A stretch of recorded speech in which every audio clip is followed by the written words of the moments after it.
Hi guys, it's Chelsea with Urban Spools. We're going to talk about the first month of the Queen of Diamonds.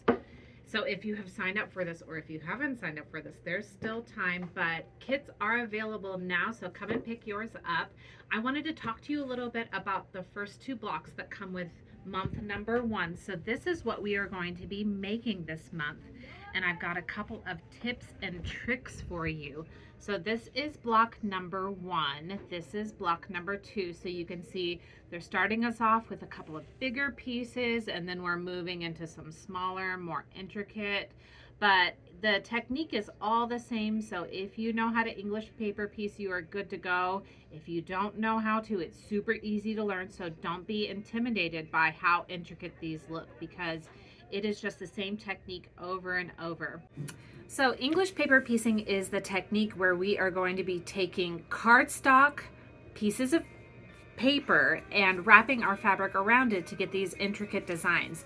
So if you take a look at the back, you can see here's all of my paper.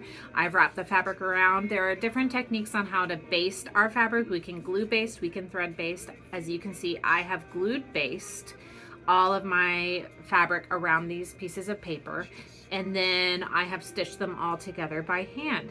So a couple of important things I want to talk about are going to be all of these tails that you see on some of these pieces. So triangles, you have two tails right here. On these four-sided pieces, you've got two tails as well. So when you are basting your fabric, you want to be very deliberate how you are basting the tails down. So I've got a couple of blocks right here that I want to show you. So here is the center of this block. So I've got my matching piece right here.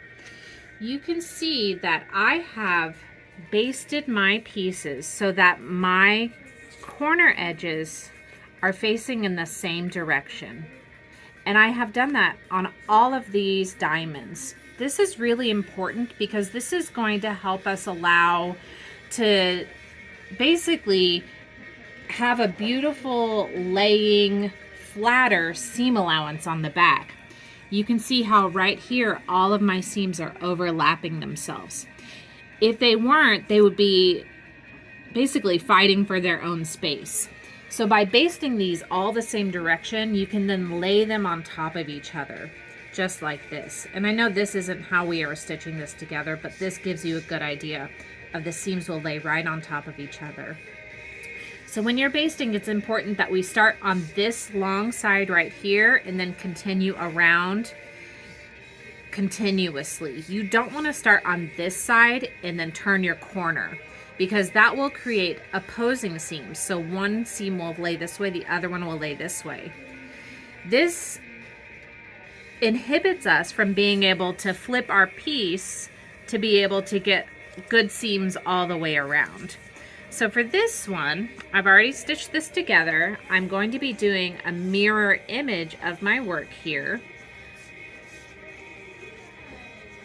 So this will nest right into there.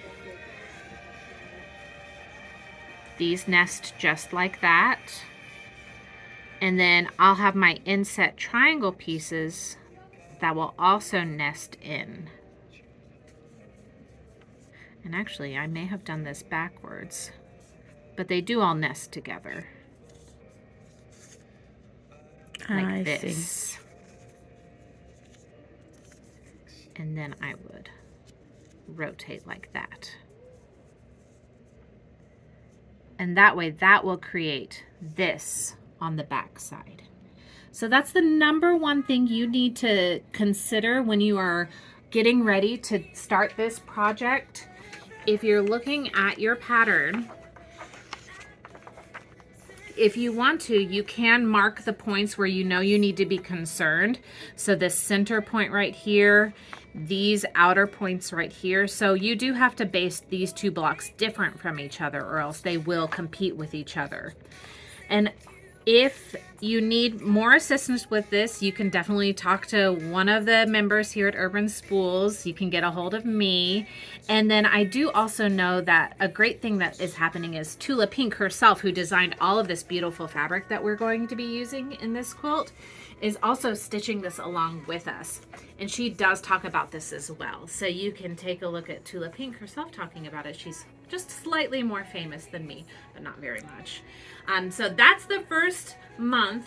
You have all of your fabric that comes with it, and take a look.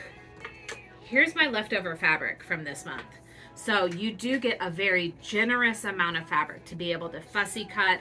It's going to be really important for you to cut the straight lines, right? If you want to get this, you know, mirroring effect, this illusion.